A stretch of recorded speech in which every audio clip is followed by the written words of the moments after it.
Ashita, first of all, when we're talking about the character of Sita, we always have this stereotype around her that she is the Patni Vrata, the ideal wife.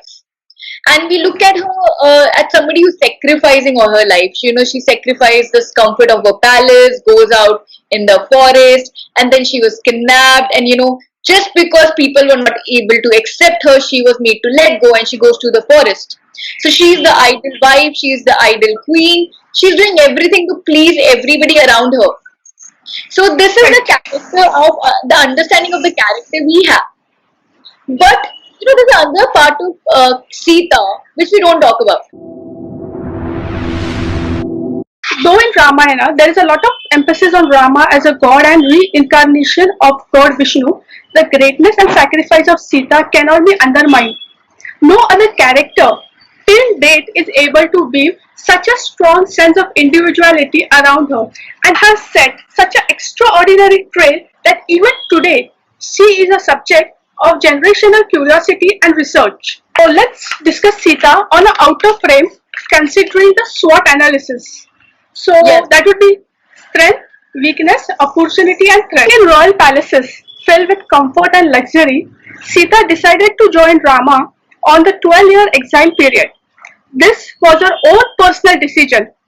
So this shows us that she was quite firm in her decision making and outspoken. So she's not the timid, submissive lady we all perceive her generally to be. Really nowadays we come across issues where people have a low morale or they fall into depression. But over here we get to know from Sita that how she managed to survive on her mental skills, on her mental power. In her parents' home, she used to move the Shiva Dhanush at a very tender age, which all the gods and demigods together could not lift.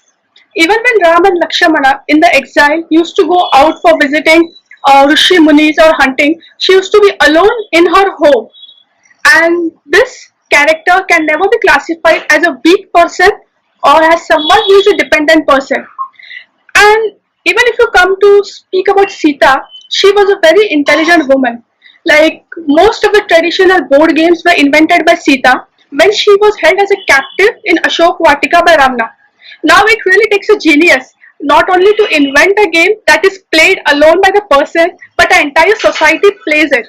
So when she was held as a captive in the Ashok Vatika, she was exploring her creativity, and that itself is a challenge to do. Like when you're surrounded in such a situation, you are busy exploring your creativity. It's not that simple, Drishti. So I feel that Sita was optimistic, full of life, and somewhere she used to paint a larger than life picture. So there's a talk about Agni Pariksha. The women always have to go through it. In society, it's always, it's referred to as, that Sita was made to go through Agni Pariksha. Women, the life is difficult for us. Just because, look at Sita, she was a queen, she was loved and everything. And then again, she was made to suffer.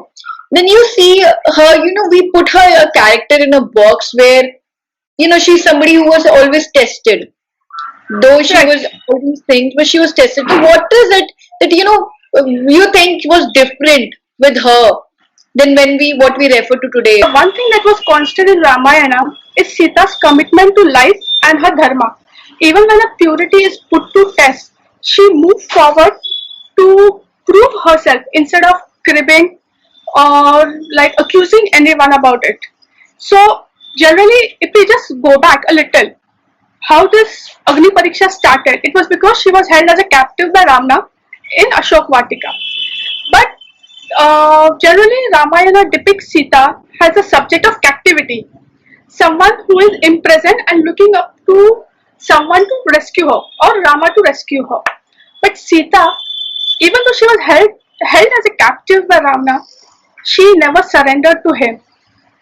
Even in her captivity, she never consumed a drop of water or food, surviving on the divine nectar given to her by Lord Indra.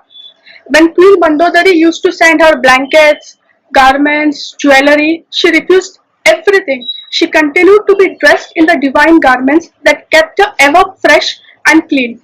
Now, it is a reference in Valmiki Ramayana that these were gifted to her by Anusaya, the wife of Atri Rishi. So, even when the entire world used to be afraid of Ravana, the kings, the demons, Sita continued to refuse and reject him every time he came to her with his desire. She had even challenged the mighty Ravana to cross a strand of straw placed between them. So this shows that she was someone who was really extraordinary, and she was more than everything fearless. So she was never a shy, a bechari, or a garib nari. She was powerful. It is an interesting story. So kindly increase the volume of your buttons. And I'm sure Drishti, this story you would like to share with all other members of Sarvani Institute also, and let me know their feedback. Okay. Okay, so it is a custom in a Hindu traditional culture that the newlywed bride prepares a feast for the bridegroom's family.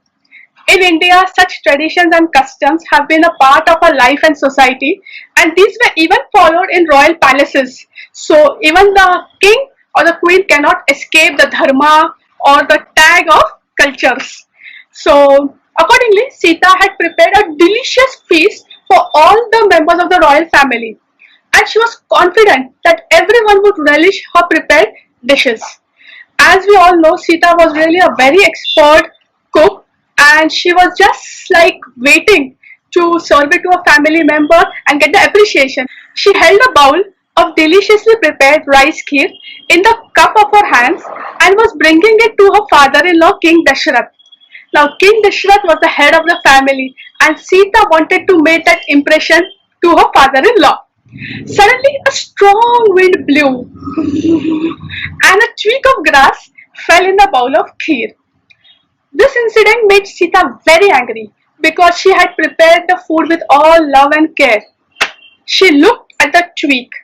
Her glance was full of anger, and instantly the twig was reduced to ashes. Now the miracle part is, even though the twig was reduced to ashes, the kheer remained clean and pure. Sita thought no one noticed it, and she was very glad about it. But she was wrong. King Dashrath had noticed this all. He took a promise from Sita. Sita, I know you are an extraordinary woman. This episode which I have seen really depicts it. But I want a promise from you that you will never glance at anyone with your anger, because it is against the law of nature. Such powers should not be used. We have to obey the laws of the nature. Sita accepted and fulfilled this promise to such an extent that even when she could have reduced Ravana to ashes, she did not do so. This shows that Sita had a strong commitment to her personal value system. And this is something all of us, even in today's generation or in today's world, should follow. Asha, that's a really, great insight on the understanding why she's not angry and, why she's the way she is. Correct. Now, in the end, I would like to ask you, Ashna, what do you feel that made Bichari Abla, the ideal wife who sacrificed everything, and how you think that can change now? All of these stereotypes were formed like when the story used to be passed on from one generation to other. Such stereotypes automatically got filtered down and filtered out from one generation to another. But right now we can rethink on certain aspects and try to bring in new insights. So these insights can change our perception about Sita. Like Ramayana is a journey of Rama or soul, and we really need strength or energy to carry out this journey. Sita is this energy. She is the energy that connects us with our Rama. So Sita can be looked upon as a medium to connect us with our inner core. So in Ramayana, she just appears to us like consciousness, connects us with our Rama, and suddenly disappears back into the five elements. So this is how the journey of Ramayana is eternal, without a beginning or an end. And these insights are really more valuable than even a Harvard degree or any qualification. Was Harshada telling you all how you can look at Sita in a different light? This is the best thing about epics. The layers to the characters in all our epics. This is a beautiful thing about Indian mythology, and this is something that personally interests me. I think there's a lot to learn. There's so much wisdom in the Hindu mythology, and all these characters are somebody that we can learn from. Here, it was about Sita And soon, I hope we see you in other episode where we talk about Indian mythology and how women are in Indian mythology. Hello everyone, I'm Drishti Kharbanda, and if you like this video, don't forget to subscribe, share and like. This would really mean a lot to us. This will help us understanding that what you want from us as a content creator and as an organization. So we're looking forward to reading your reviews and your suggestions on the menu. Thank you.